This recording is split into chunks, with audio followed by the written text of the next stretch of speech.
Bilinguals of Reddit, what was the weirdest conversation that you overheard when the people didn't think you'd understand? I wouldn't call myself bilingual, but I'm a pretty capable Spanish speaker and can understand 90% of what I hear and piece together the rest using context clues. Anyhow, the other day, I was at my job at a big box electronics store and saw a couple looking at some smartwatches. I go up to them, ask them if they need help, and they said that they're fine. So I walk away. They start speaking Spanish, and I heard this: "Man, stop bothering me about buying a Fitbit. I don't need one." Woman, well, you at least need to get a gym membership and take your fat A to the gym to work off that beer belly. Can you even see your dick anymore? Man, F you. You still ride me like a stallion, so obviously you don't care that much. Woman, true, but I don't want your sweaty tits in my face when you're on top. It's disgusting and I don't like it. Man,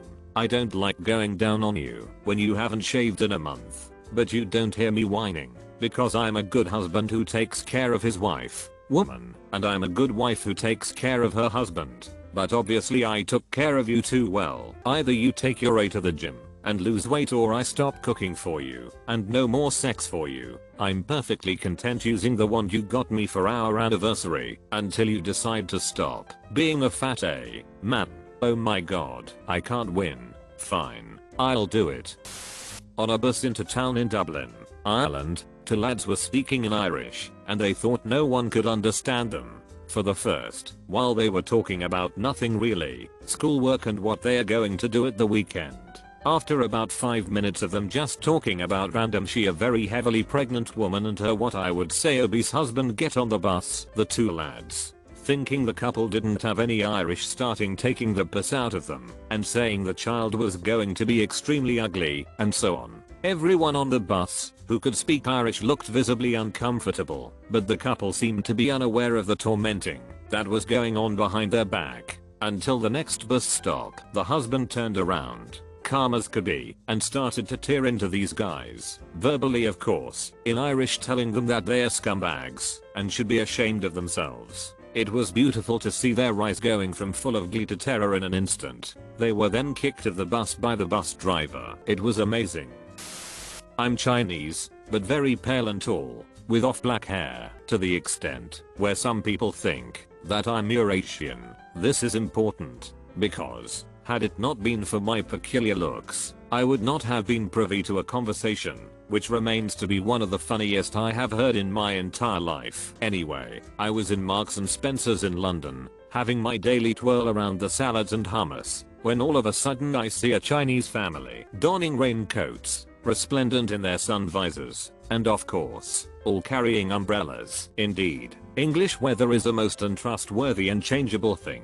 They approached the section in which the rotisserie chickens of all sizes, gleam bronze and lustrous under the lights. "Look at those chickens," exclaimed they. "Have you ever seen such lovely chicken? They look more fetching than the beggar's chicken."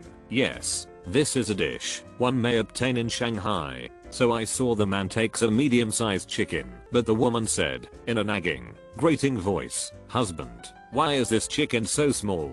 We have been wandering around Oxford Street all day. Anyway, we won't be paying for them." Perplexed, I wondered if I had just overheard a chicken stealing conspiracy. Would I alert the shop assistant of this fiasco, or would I just allow them to saunter out, with the chicken perhaps stuck under the man's shirt, or hidden within the plastic folds of their raincoat, all while trying to restrain my chuckles? I was wrong. Alas, I was wrong. For the reality was far worse. I saw these three people enter the disabled toilet, carrying the chicken, and then lock the door behind them. When they came out, I saw the shine of chicken fat upon their faces and staining their hands like blood. Indeed, a great crime had been committed in the disabled toilets that day. 3 hungry tourists, with nothing but their hands and mouth, had been involved in the violent dismemberment of a rotisserie chicken. I imagined them tearing the majestic creature apart with their hands, gnawing into the succulent flesh, and them, in the ultimate act of depravity, casually tossing the bones across the floor. Even in death, the chicken would not be buried amongst its fellow man, but instead, be thrown in the sanitary bin in the disabled toilets. That, my friends, was how I heard, and later saw 3 Chinese tourists' involvement of a grisly crime of the most unspeakable nature.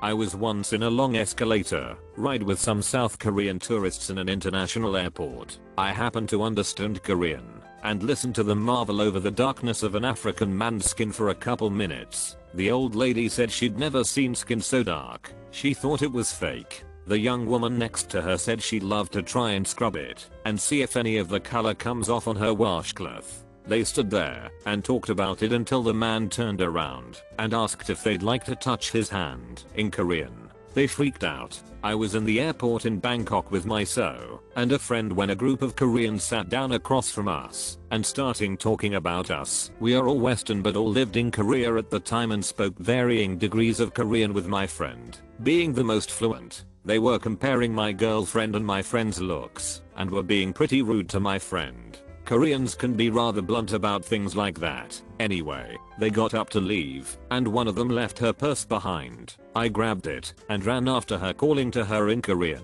The look on her face went from surprise to gratitude to realization and finally to horror. It was priceless. It seems like critiquing other people's appearances is a part of daily life for Korean people. I've never been asked, "Do you think he is handsome?" so many times in my damn life. And the casual comments about people being ugly, it makes me so uncomfortable, especially since I rarely verbalize my opinion about someone being ugly. Such a harsh society when it comes to beauty. I was recently in Egypt and wanted to go scuba diving at a hotel. I went with my dad, who is Polish, but my mom's Arabic, but I still look white. So we ask the guy how much it's going to cost in English. He then proceeds to turn around and ask the guy behind him in Arabic how much they should charge stupid Americans. That's when I interrupted him and told him the stupid American could understand him. He was pretty apologetic and got to go for free. I was in line at a gelato place in the US, in a part of the country with many Italians and Italian Americans. I was behind two stereotypical South Jersey Italian girls, 16 years old or so. The guy working the counter was an older guy who looked and sounded like Tony Soprano. Counter guy was way more interested in flirting, in Italian, with the girls than helping any of the people in line, a line which was getting very long. After a few minutes, I politely said, "Excuse me, could I please get a lemonade?" Guy huffed and went back to flirting, this time with shy remarks about the blonde bee in line. I gave him about a minute of that and then spoke up again, this time in Italian, and much more loudly, telling him that I didn't appreciate what he was saying about me and that he needed to stop thinking with his pants and do his job. From the laughter from some people in line behind me, I'm assuming that I wasn't the only unexpected Italian speaker there. I speak German and worked at a summer camp in Germany teaching English. We were supposed to never let the kids know we spoke German, so they'd have to rely on their English skills when communicating with us. I heard the kids talking all of the time, but the best was when I heard some kids plotting to go buy beer and cigarettes during their free time. And they were going to sneak out and meet at 10 p.m. to party at a boathouse. At 9:30, I headed down to the boathouse and waited in the darkness for the party to start. Soon after, I hear giggles and voices approaching the boathouse. The party had commenced. I watched as a lone figure emerged from inside and saw it was one of my teenage campers stepping outside to light up a smoke. As he looked out over the lake and took a drink from his beer and a drag off his cigarette, I appeared from the darkness. "We jets, what's up?" in German, was all I said as I approached him. He flung the beer into the lake and smashed out the cigarette, but it was too late. I walked into the boat